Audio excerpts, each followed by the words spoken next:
La del doctor Jesús González, que lleva por título Topología algebraica y computacional en la robótica. Gracias. Pues es un gusto estar con ustedes en esta escuela de verano. Bueno, pues les quiero platicar de topología algebraica y sus aplicaciones.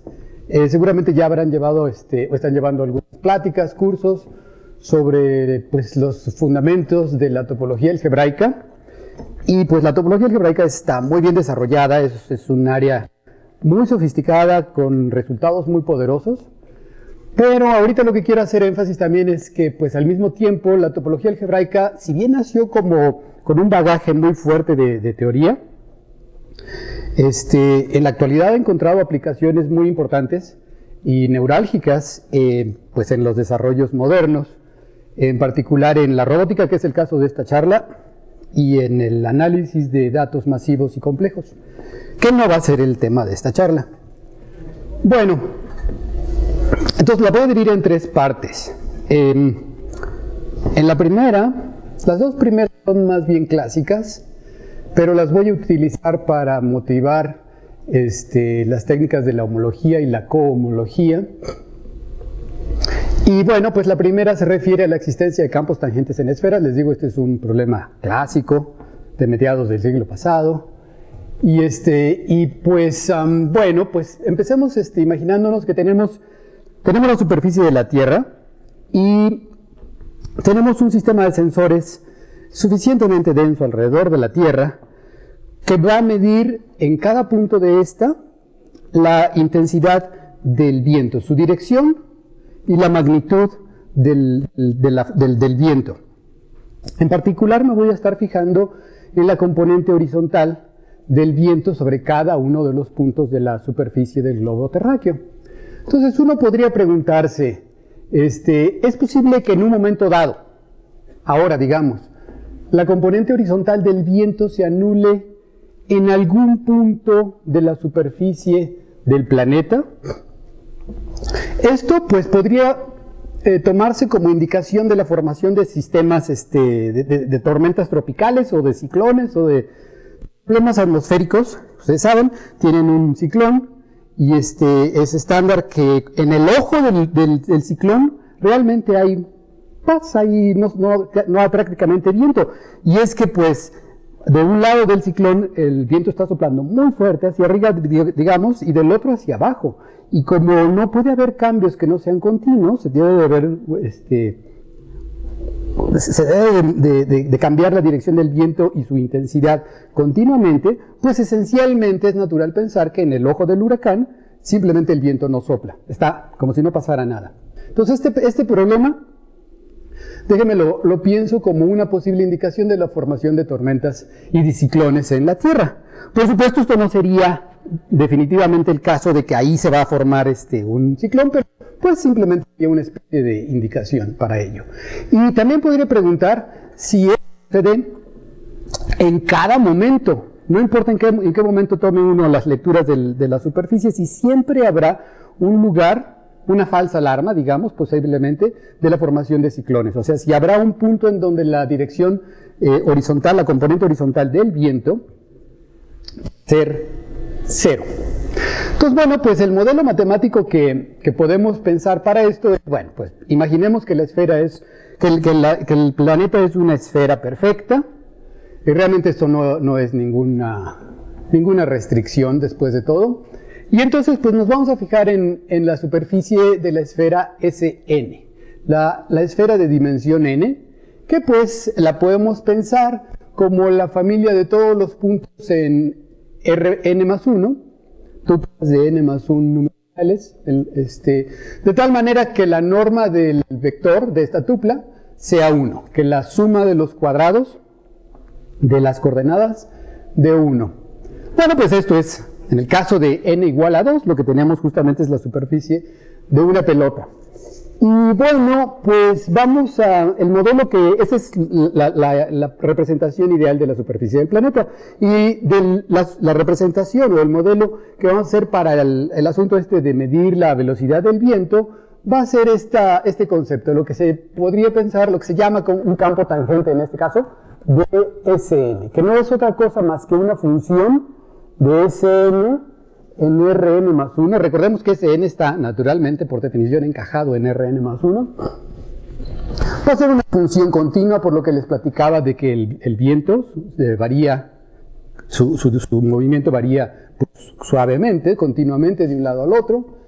Va a ser una función continua con la propiedad de que el valor de la función en cada vector es perpendicular al vector donde la función se está evaluando, y esto pues para cada punto en donde se va a evaluar. Entonces aquí hay una representación de lo que sucedería para n igual a 2. Ahí tenemos la superficie de una esfera en R3 en 3 dimensiones, y digamos que aquí está el vector x en la superficie del planeta, y b de x lo voy a representar aquí, pero realmente sería un vector aquí, con la propiedad de que este vector x y el b de x serían perpendiculares, estarían formando un ángulo de 90 grados, y pues lo estoy pensando como trasladado a lo largo del vector x a justamente al correspondiente de la superficie del planeta. Entonces, eso va a ser lo que vamos a pensar como un campo tangente, y en el problema en consideración que puse, pues sería justamente la componente horizontal de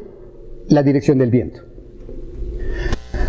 Muy bien, entonces la pregunta es, yo me preguntaba si el viento podía estarse no moviendo horizontalmente en algún punto, entonces me estaría preguntando, si es posible encontrar en este modelo, o sea, un campo tangente que nunca, si al contrario, que nunca se anulara.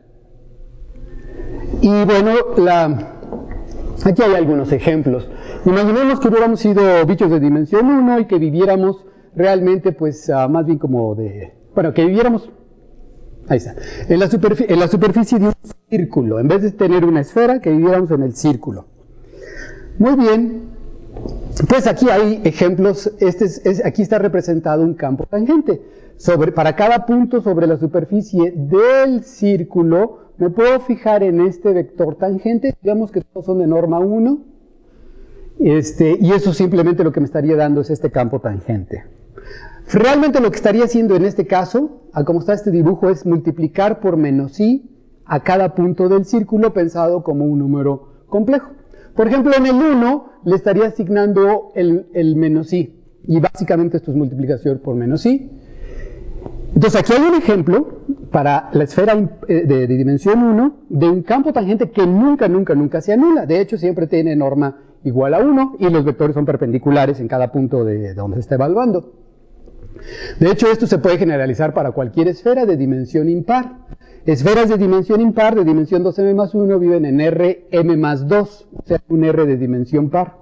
Así es que sus coordenadas vienen apareadas. Las puedo tomar de 2 en 2. Y cada 2 coordenadas finalmente es un número complejo con el cual puedo hacer el asunto de multiplicar. Creo que aquí lo que estoy haciendo realmente es multiplicar por i, no menos i. Y eso lo hago a pares, y se darán cuenta por un calculito elemental que aquí viene otro ejemplo de un campo tangente que nunca se anula. Y lo que está haciendo en cada coordenada es una cosa por el estilo. Cada coordenada compleja. Bueno, esa es la situación en campos, en esferas impares. Ahí sí hay campos tangentes que nunca se anulan, como que pues no se van a formar ciclones. Igual podríamos tener otro tipo de campos tangentes que sí se van a necesariamente anular. Pero la pregunta sería, ¿qué sucede en esferas pares? Porque finalmente lo que me interesa es en S2. Y ahí el asunto es que este tipo de ejemplo simplemente no es posible. Siempre vamos a poder demostrar que cualquier campo tangente sobre la esfera de dimensión 2 se va a tener que anular en un punto, y como que nos está diciendo que por ahí estaría con posibilidades de formarse un problema ahí atmosférico. Entonces, la forma en que uno prueba esto es clásica de la topología algebraica. Realmente uno no va a decir, pues, puede ver que este campo tangente sí tiene su punto, su lugar en donde se anula, este también, porque simplemente hay muchos campos tangentes y esto simplemente no tiene mucha esperanza de funcionar. Más bien, las técnicas de la topología algebraica son indirectas. Suponer, por el contrario, que hubiera un tal campo tangente que nunca se anulara y llegar a una contradicción de manera realmente indirecta. Entonces, vamos a Supongamos entonces, pues, vamos a verlo en el caso S igual a 2, pero va a funcionar para cualquier esfera par. Y entonces supongamos que efectivamente hubiera un campo tangente que nunca se anulara, o sea, una situación en la superficie del planeta en donde nunca el viento estuviera quieto, al menos horizontalmente. Bueno, supongamos entonces que hubiera un campo tangente nunca cero. Como es nunca cero, entonces el viento siempre se está moviendo en cierta dirección horizontal, lo puedo normalizar. Ese vector lo voy a normalizar y en vez de que caiga en R3, me fijo realmente lo divido por su norma. O sea, lo que estoy haciendo es fijarme no tanto en la magnitud, sino simplemente en la dirección hecha de 1 de cómo se está moviendo el viento horizontalmente en cada punto. Entonces, lo puedo normalizar y aquí tendría, porque nunca se anula, lo puedo normalizar y aquí tendría un campo tangente nunca cero, que realmente es entonces una función de S2 en S2, que manda cada X en un vector Bx perpendicular a X. Bueno, una cosa para observar en ese momento, esta es mi hipótesis, y a partir de ahí voy a llegar, con esto va a llegar a una contradicción, pero lo que uno puede observar es que la esfera, y de esas gracias en cualquier esfera, pero bueno, en este caso en la esfera par, uno tiene la función antipodal, es decir, la función que manda a cada X en su negativo.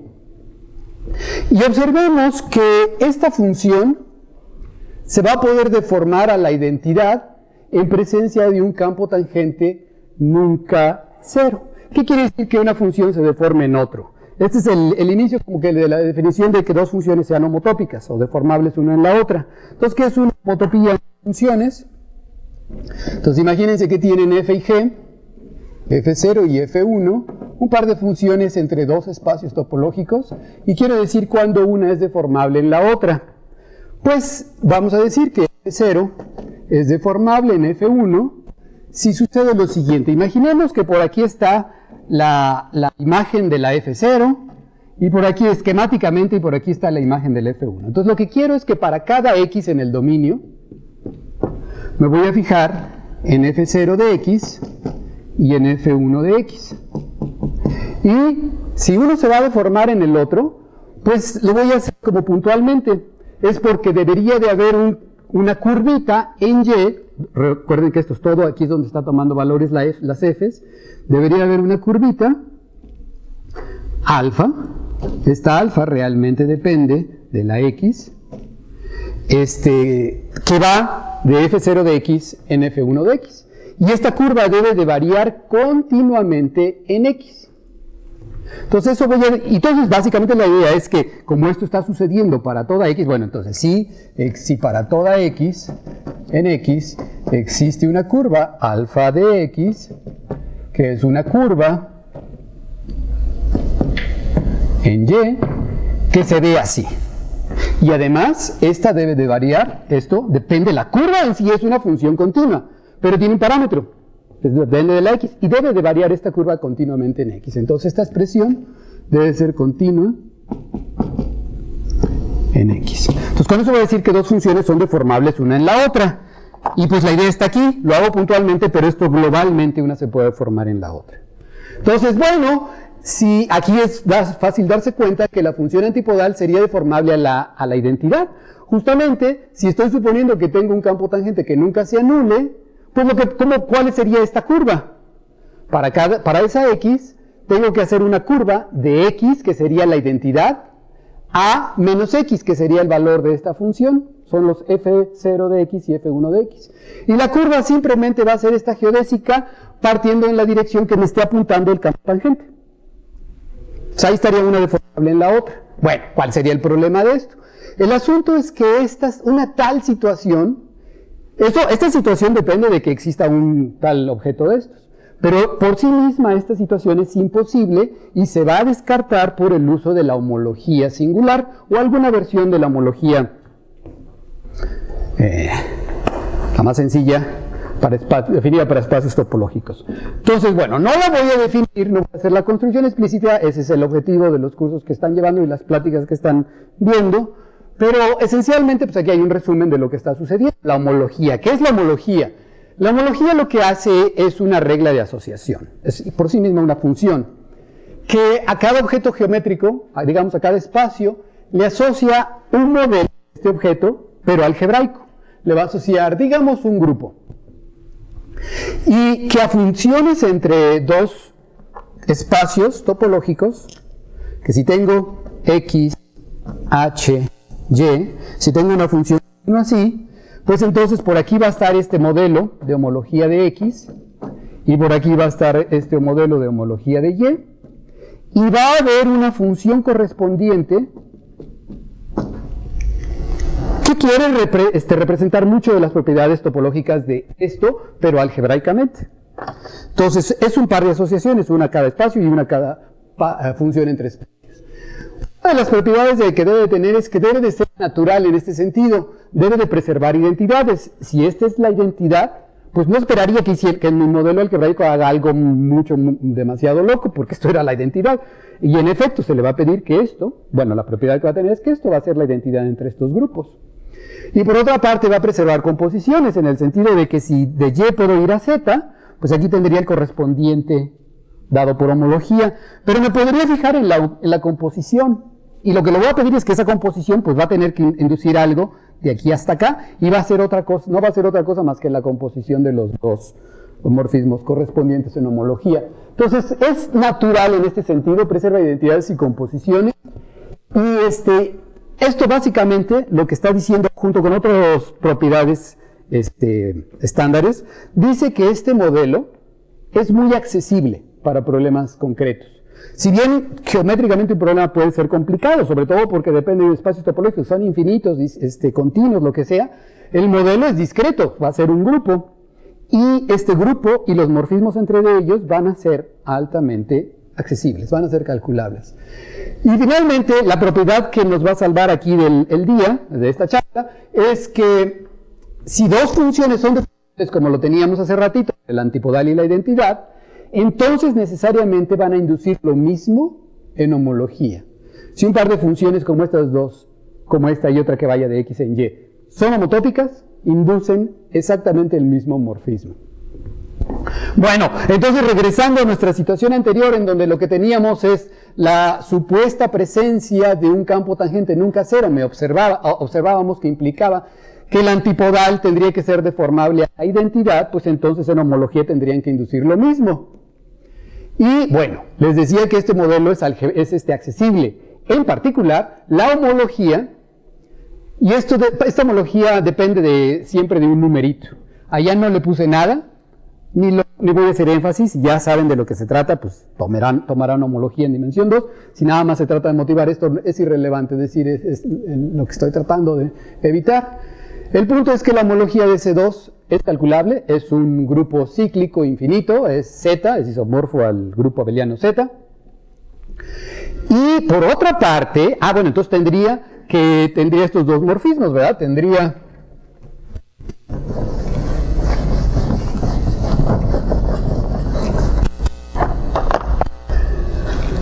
Tendríamos de S2, en S2, dos funciones, la antipodal y la identidad, y en presencia del campo que no se anula, sabemos que A es deformable en la identidad y como consecuencia inducen lo mismo. Por una parte esto es la identidad, por unas propiedades de naturalidad de los grupos de homología. Entonces lo que tenemos que saber es qué podemos decir acerca del antipodal. Y lo que podemos decir acerca del antipodal es lo siguiente. Observen que el antipodal pues manda a x en menos x, o sea, a una tripleta x, y en R3 de norma 1, pues lo manda en el punto antipodal, que es simplemente cambiar el signo a cada una de las tres coordenadas.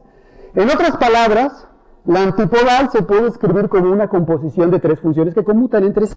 A saber, primero cambien el signo a una, luego a la otra y luego a la otra, no importa cuál hacen primero.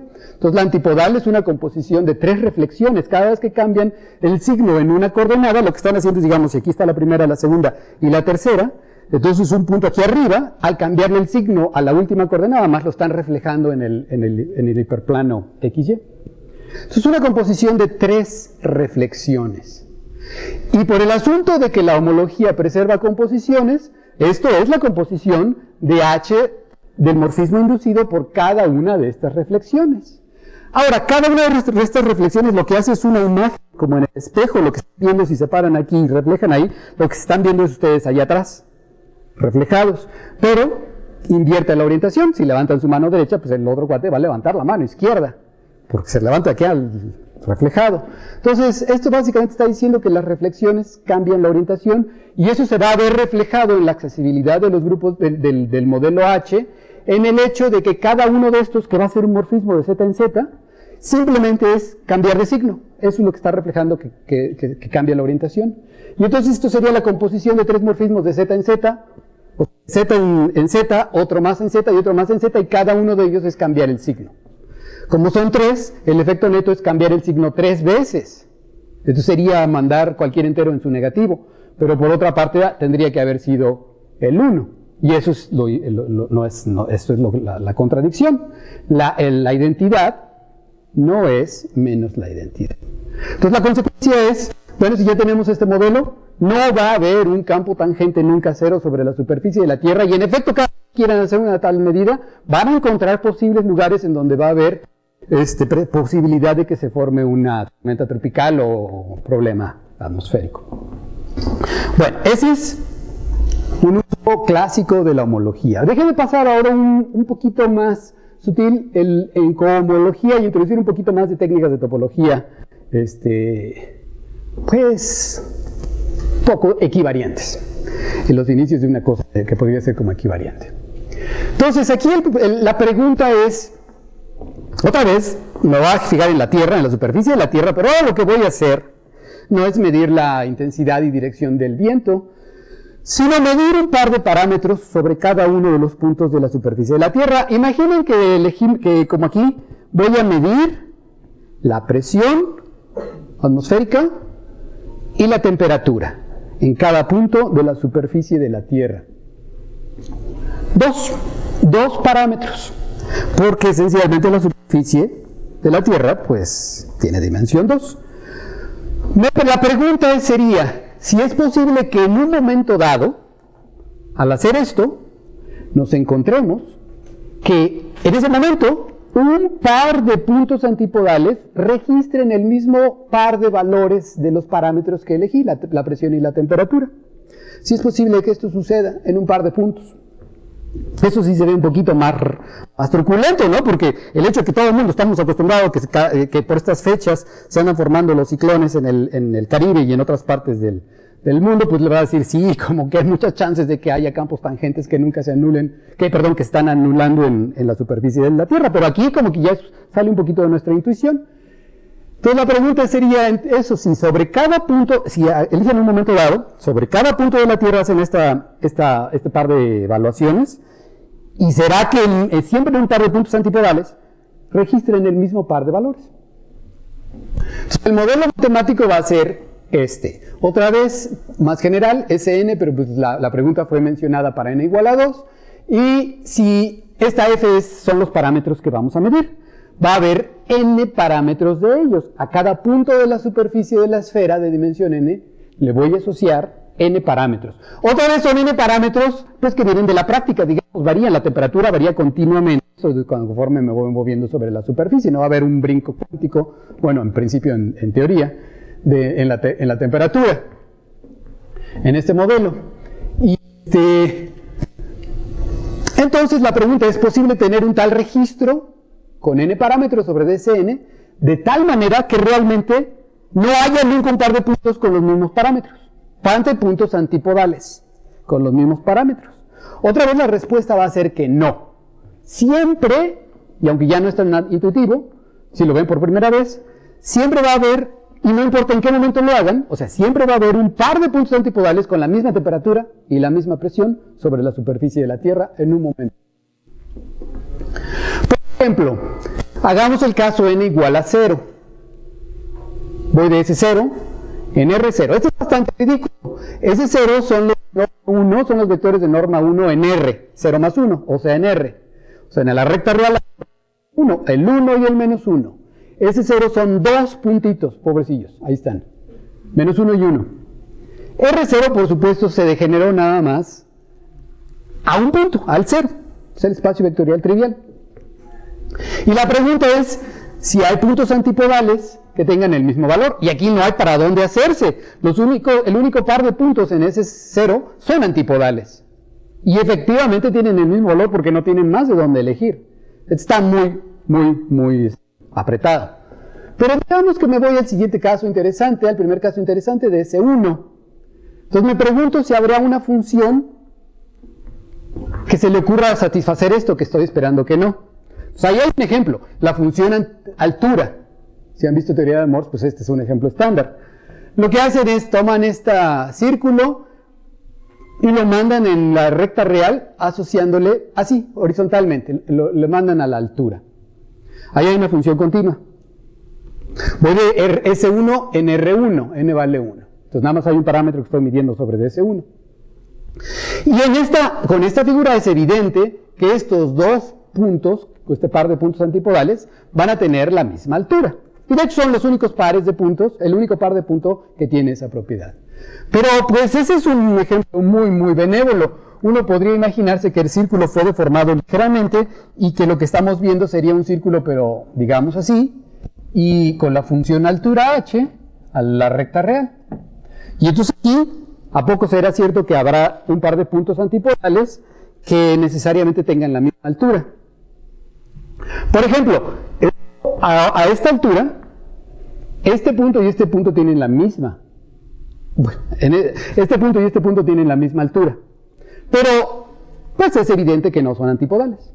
O por ejemplo, por acá, este punto y este punto también tienen la misma altura. Pero también es evidente que no son antipodales. Pero yo quiero un par de puntos, si es que voy a contradecir la existencia de aquello, que siempre hay un par de puntos antipodales. Pero el asunto es que si esto lo empiezan a mover horizontalmente, pues voy a estar detectando puntos con la misma altura.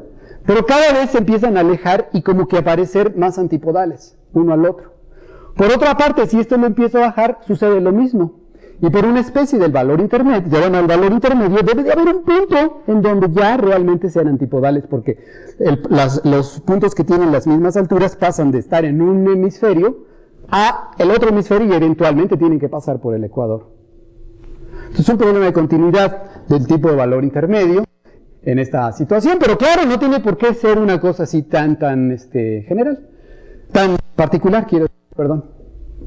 Entonces en estos dos casos, no, aquí siempre hay un par de puntos antipodales con el mismo valor. Vamos a analizar ahora, esto más allá de haber sido una coincidencia asombrosa, pues es una cosa genérica, y vamos a demostrarlo, para introducir el uso de la cohomología singular, con el caso n igual a 2, que es suficientemente, otra vez, genérico, para cualquier n, y entonces imaginemos, pues, otra vez, utilizando las técnicas de la topología algebraica, técnicas completamente indirectas, imagínense que hubiera, en efecto, una función, una forma de evaluarle, de asociarle un par de parámetros de manera continua a los puntos de la superficie de la Tierra, de tal manera que en ningún par de puntos fuese igual, los dos parámetros. Quiero llegar a una contradicción de haber supuesto esto, para entonces concluir que, en efecto, cada vez que hagan este tipo de evaluaciones van a encontrar irremediablemente un par de puntos antipodales con los mismos parámetros. Bueno, si tuviera una tal función en donde estos dos nunca fueran iguales, lo que tendríamos sería entonces, podría cocinarme esta función g. La f, observen que va de S2 en R2. Y este círculo obviamente está en R2. Son, en el plano, los de norma 1, el círculo. Pero lo que puedo hacer es fijarme, ¿dónde me quedé? Ahí. Fijarme. Plano. Estos son dos vectores en el plano. Son distintos. Esto no es el vector 0. Y lo puedo otra vez normalizar. Y entonces caigo en S1. Y lo que tendría es esta función continua, porque pues depende de manera continua, nunca estoy dividiendo por el 0. Aquí tendría una función continua de S2 en S1. ¿Qué tiene de fenomenal? Bueno, pues aquí es lo que está haciendo, ¿verdad? Si aquí es f de menos x y f de x, diferencia que es este vector, pero la estoy normalizando y por supuesto poniendo en el 0. Entonces lo que estoy haciendo es a esta x, le estaría asociando este g de x. Pero lo que es importante observar aquí es que preserva puntos antipodales. En otras palabras, siendo que x es mandado en esta expresión, ¿a dónde va a parar menos x? Bueno, pues tengo que poner menos x en todas partes. Cuando pongo menos x aquí y aquí, estos dos simplemente se van a intercambiar. Y la diferencia cambia de signo, pero tienen la misma norma. Entonces esa parte no cambia. Mientras que aquí, otra vez, intercambian. Pero estoy tomando la diferencia, entonces el resultado es que esta cosa cambia de signo si estoy evaluando en menos x en vez de x. Y entonces esta cosa cambia de signo cuando x cambia de signo. Lo que estoy diciendo es que efectivamente preserva puntos antipodales, o sea, g de menos x va a parar en menos g de x. Eso implica, lo que vamos a ver es justamente como en el uso de homología, pero ahora voy a usar como homología, para ver que una tal situación, como esta, el hecho de que tenga una función de S2 en S1 que preserve puntos antipodales, simplemente es imposible. La homología no está del todo bien preparada, pero es muy natural para la cohomología, que ahorita voy a platicarles, el de ver que esto simplemente es imposible para llegar entonces a lo que queríamos. Y esto es una cosa estándar, es una de las tantas manifestaciones de un teorema se llama de Borsuk-Ulam. Entonces lo vamos a hacer con cohomología, y cohomología lo que hace es, otra vez es una función, es una regla que asocia ahora, otra vez, a objetos geométricos, modelos algebraicos. Y a funciones entre estos objetos, funciones algebraicas entre los modelos algebraicos. La cohomología es un poco más mejor equipada, está un poco mejor equipada, porque los objetos, pues en vez de ser simplemente un grupo, generalmente, vas a tener un poco más de estructura. Además de tener una suma, va a tener un producto el objeto. Entonces van a ser álgebras. Técnicamente van a ser álgebras graduadas, anillos. Olviden lo de lo graduado si eso no lo han visto en algún momento, pero finalmente lo que le vamos a hacer es a cada objeto le vamos a asociar un anillo, más que un grupo. Tiene una suma y tiene productos. Y a cada función entre ellas, como lo que tenía yo por ahí, le vamos a asociar un morfismo entre anillos. La única sutileza es que ahora las asociaciones van al revés. La única sutileza es que si ahora uno tiene una función de x en y,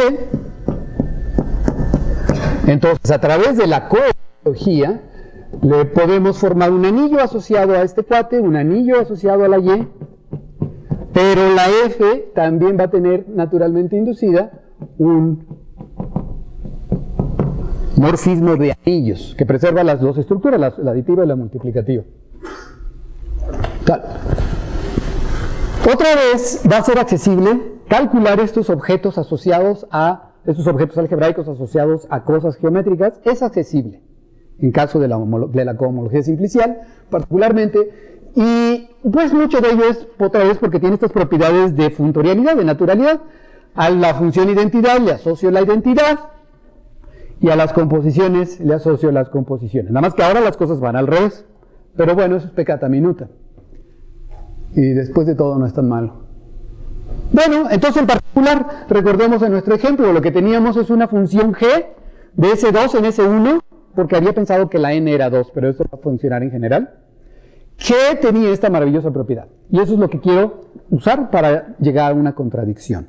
Bueno, pues, en particular les digo, la cohomología es accesible, entonces uno puede calcular la cohomología de una esfera. Y la cohomología esfera como anillo resulta ser un anillo, un anillo exterior, es un, sí se llama, ¿no? Exterior en un generador. Es decir, tiene, aparte del 1, como todo buen anillo, tiene otro elemento xn. Y el cuadrado de x, y nada más, no tiene más. Bueno, la suma, pero eso es, tiene la suma, y la diferencia y todas las operaciones que puedan tener a partir de la suma y el producto.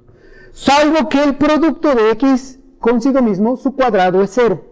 Por eso le llamo un anillo, se llamará un álgebra exterior o algo así. El cuadrado de x es 0. Pero no solo eso, realmente yo estaba con el asunto de la función g, y que era equivariante con respecto a la acción antipodal, y con respecto a cambiar de signo, bueno, podría formarme el siguiente espacio, agarrar y tomar la esfera e identificar pares de puntos antipodales. Eso se llama un espacio proyectivo. Esencialmente lo que están haciendo es, por ejemplo, en S2, si tienen S2,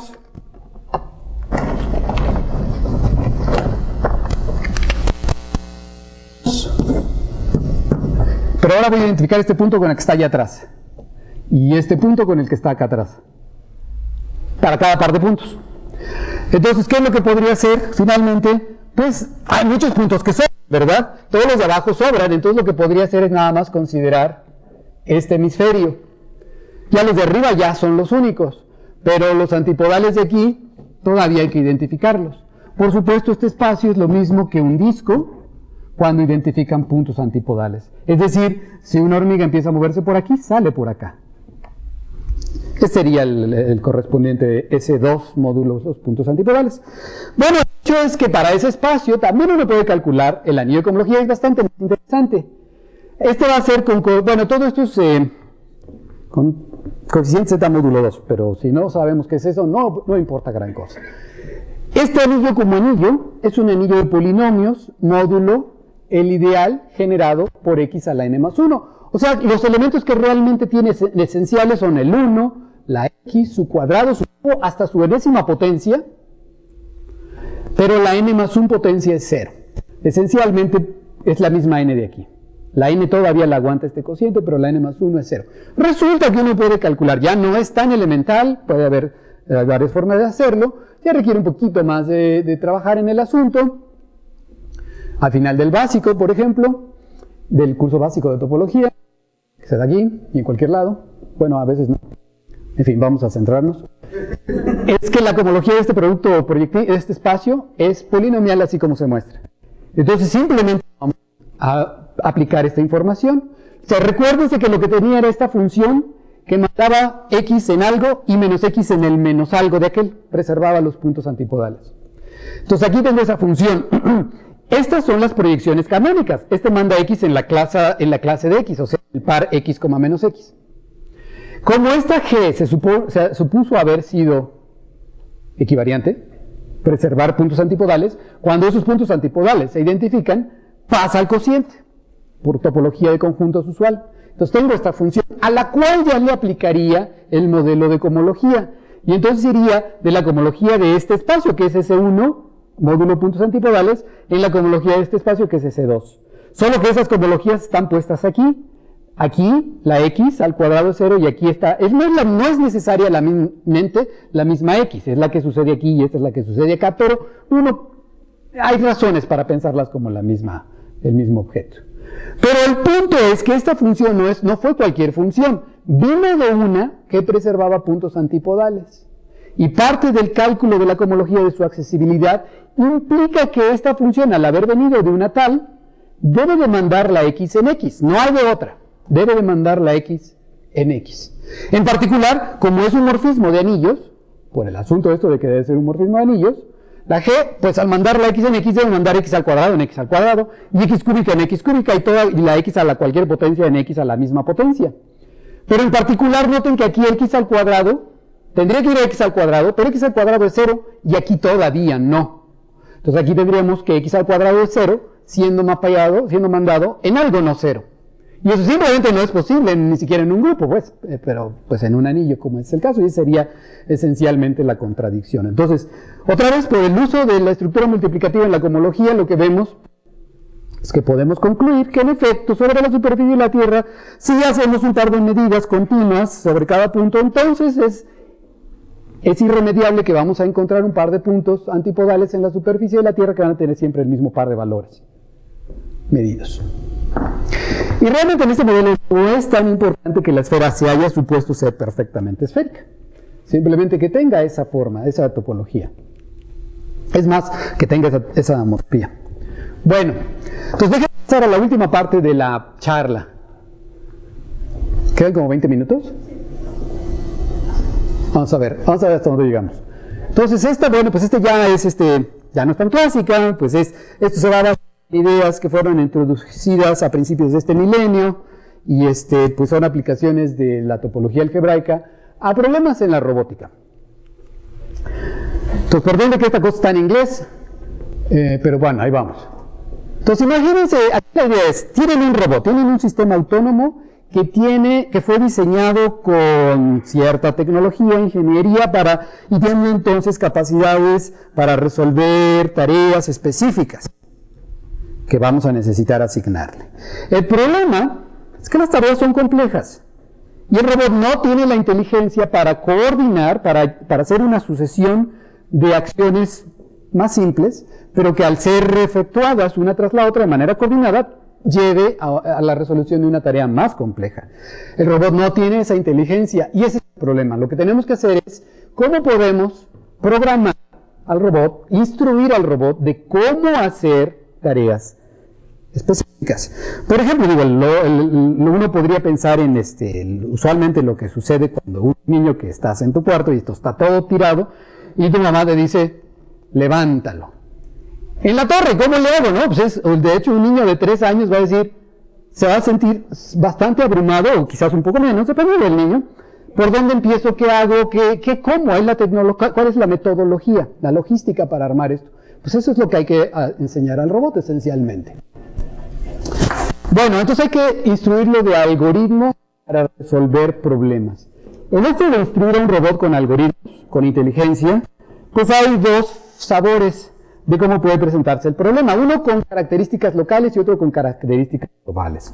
Cuando hablo en esta parte, me gusta mencionar ejemplos. Y el ejemplo de la parte local son estos barredoras automáticas, estos disquitos, tal, que lo pones en el piso de tu casa, le apachurras el botón una vez sacado el artefacto de su caja y se pone a limpiar.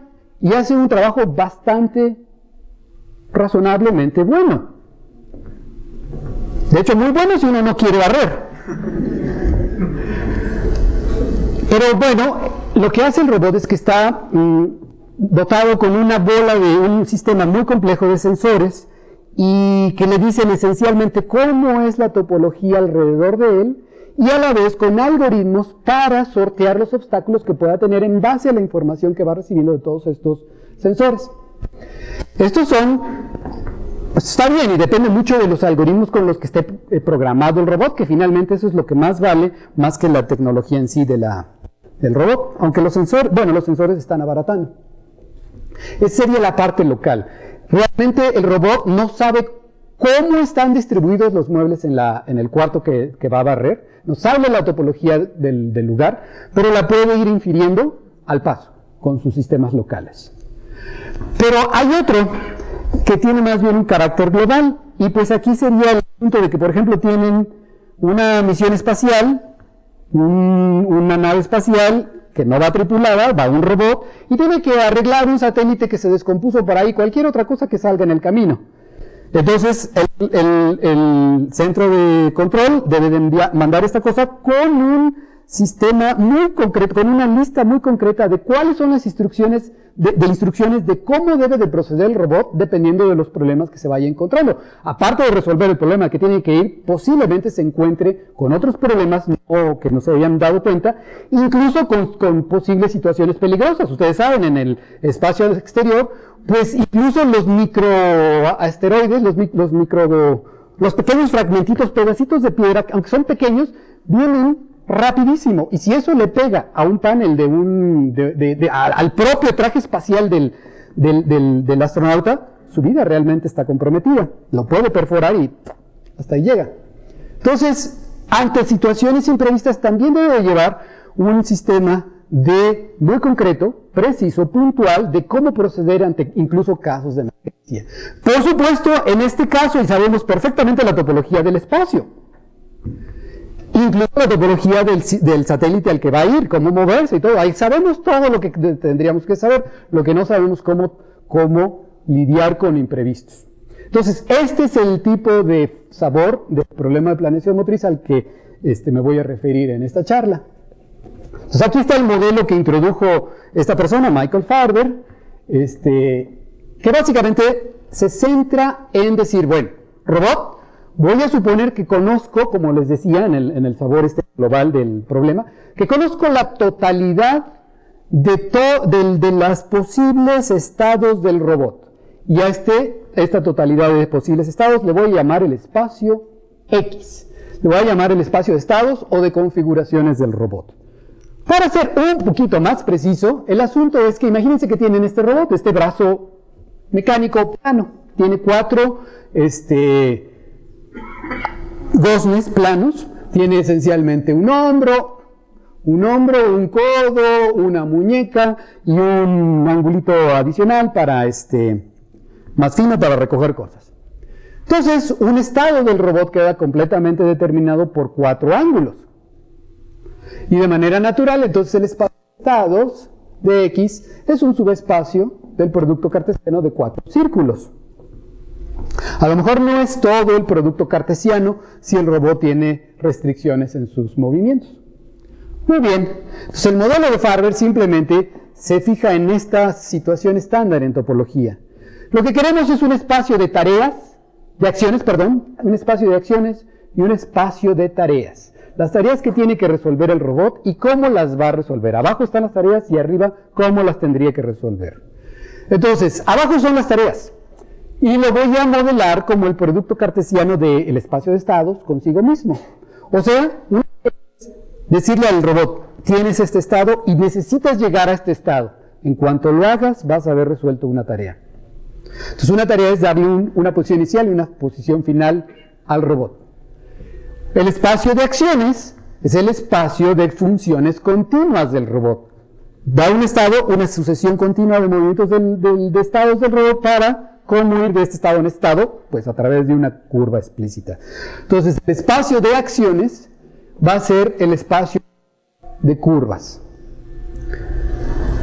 Como se muestra aquí, estos espacios de estados normalmente vienen equipados con una topología natural y pues este es el caso aquí. Entonces, en esta situación, un planeador de movimiento simplemente no es más que una regla que le asociará a cada tarea una acción que resuelva la tarea.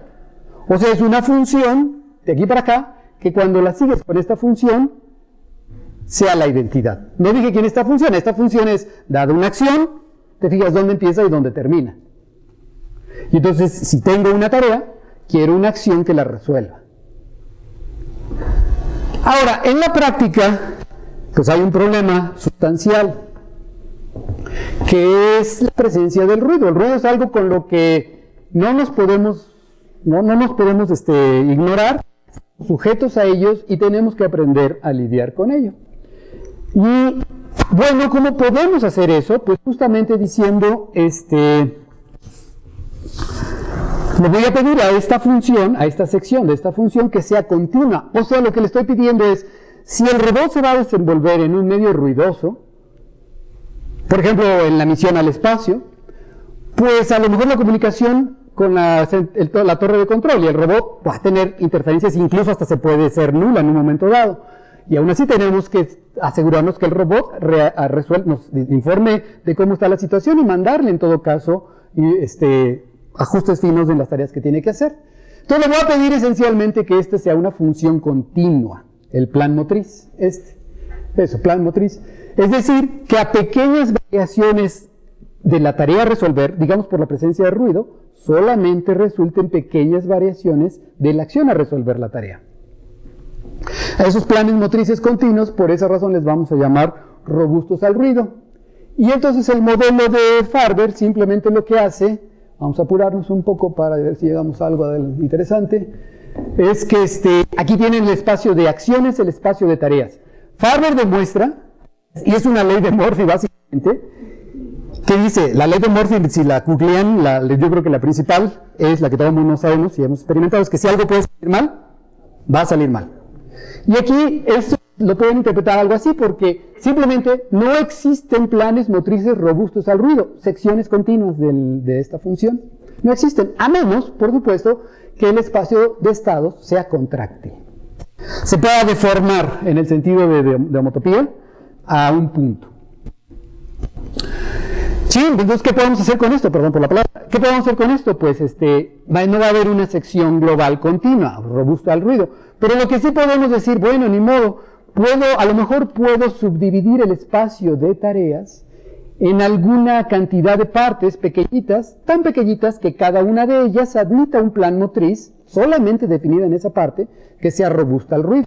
Por ejemplo, si el espacio de tareas es una variedad, pues las cartas en un atlas de la variedad, al ser contráctiles, sí van a admitir planes motrices robustos al ruido, pero lo que queremos realmente es dividirlo lo menos posible, porque si divido en muchas piezas para garantizar que existan estos planes motrices robustos al ruido locales, es posible que haya muchos peligros de esto. Un punto de aquí, que es una tarea, en presencia del ruido, va a estar así, y no sabemos a cuál de las 4 partes va a pertenecer realmente. Sabríamos cuál plan motriz correspondiente a aplicar y estaríamos ante presencia de ruido. Entonces la definición de Farber es esa.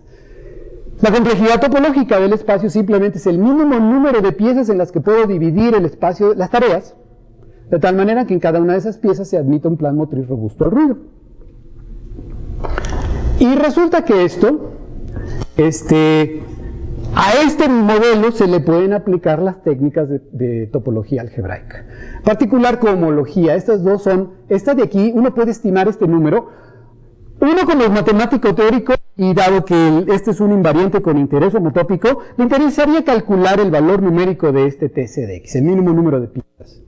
Sin embargo, a alguien más de tipo con inclinaciones ingenieriles le podría interesar, no me importa si 3 es el valor o 500 es el valor óptimo, dame un plan motriz explícito, cómo particiono las tareas con reglas locales robustas al ruido. Y eso, como lo mencionamos en los 2 primeros problemas, usualmente la topología algebraica no lo puede hacer, no es constructiva, más bien resuelve problemas de manera indirecta. Sin embargo, hay otras versiones de topología, computacional, combinatoria, en donde uno ya más bien puede dar planes motrices explícitos. Bueno, el punto es que entonces, si lo que me interesa es dar este número, hay cotas inferiores que vienen de la cohomología y de la estructura multiplicativa, y otras cotas superiores que vienen de información mucho más sutil, que involucra grupos de homotopos los espacios. Saben a esto. No voy a entrar en estos detalles porque simplemente no va a dar tiempo, pero quizás lo que deba de mencionar aquí es el hecho de que la cota inferior, esta cota inferior es accesible porque es cohomológica. La cota superior muchas veces no lo es. Esta cota inferior se puede mejorar, se puede tratar de mejorar, pero eso implica hacer cálculos mucho más sutiles, trabajar más directamente con información homotópica, y a veces son prohibitivos de lo complicado. Si bien hay una teoría que soporta este tipo de cálculos, pueden ser realmente muy, muy inaccesibles. Y esta cota en particular surge en uno de los casos más sencillos, y aun cuando es ese caso uno de los más sencillos, en muchos espacios de estados de robots estas dos cotas coinciden. Por ejemplo, en esferas casi es el caso, en robots planares, no, esos no, perdón, sí, robots planares sin restricciones también, hay muchos casos donde coinciden, pero hay otros donde no, y realmente uno necesita mejorar las técnicas de la topología algebraica. Entonces, ¿cómo vamos? No alcanza, faltan 5 minutos. Ya debería de concluir. Por ejemplo, vamos a concluir con esta situación. En el caso de la esfera, uno puede darse cuenta que la cota superior siempre está, la superior dado por esta cota está dada por 3, si hacen estas cosas de acá. Y la cota inferior a veces es 2 o a veces es 3 dependiendo de la paridad. En general es 2, y si es par la esfera es 3. En particular para esferas pares, la complejidad es 3. Pero para las impares, pues no voy a saber si es 2 o 3. Mejorar las técnicas de homotopía, se llama teoría de obstrucción, hay una sola obstrucción a considerar, técnicamente es accesible, se pueden dar varias formas de hacerlo, pero si no quiero depender en técnicas homotópicas, puedo hacerlo casi a mano, computacionalmente. Entonces, ¿cómo podría darme cuenta que rehecho la respuesta para las esferas impares es 2, no el 3 de aquí? Pues justamente produciendo 2 planes motrices locales, dividiendo el espacio de estados en 2 partes, cada uno con una sección local. Y eso pues está puesto aquí. Aquí tenemos el espacio de tareas, el espacio de acciones y el espacio de tareas cuando el espacio de estados es una esfera de dimensión impar. Y aquí te estoy proponiendo 2 partes que van a cubrir el espacio de tareas. La primera consiste de todos los puntos X y Y que no son antipodales. Y la segunda consiste de los puntos que son antipodales. Bastante más flaco. Esta cosa de aquí, esto de hecho tiene medida 0. Y esto es una hace una semana y media estuve en un congreso en donde esto más o menos estaba para variedades riemannianas, así en general, nada más con una métrica. Esto es una situación bastante genérica, típica. Pero bueno, el asunto es, propongo estas dos piezas, tengo que describir un par de planes motrices. ¿Cómo le hago para planear el movimiento de X a Y cuando X y Y no son antipodales? Pues de la manera más eficiente que puedo. Tengo X y Y que no son antipodales, pues hay una única geodésica entre X y Y me voy a mover de X a Y a través de la geodésica. Si X y Y o Y varían poquito, la geodésica varía poquito y entonces es un plan motriz robusto al ruido. Y en este caso, ¿cómo lo hago? Pues como la esfera era impar, escribimos campos tangentes que nunca se anulan, los que giran en cada par de esferas de dimensión 2, en cada dos coordenadas complejas. Y entonces, pues sigo el campo tangente para planear el movimiento de X en menos X, justamente a través de la geodésica. Aquí habría una infinidad, hay tantas como el ecuador, y sigo aquella que sigue ese punto de ahí, en la dirección de la geodésica.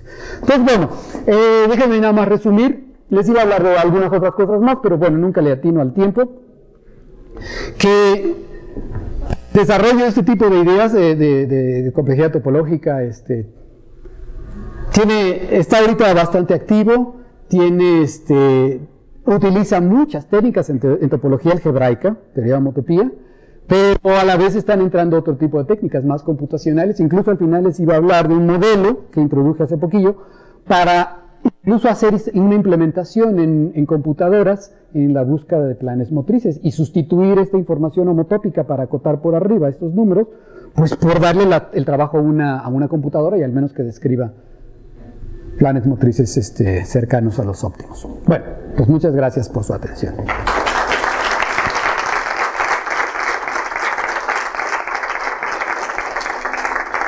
¿Alguna pregunta para el doctor Jesús? ¿No? Bueno, agradecemos otra vez, por favor.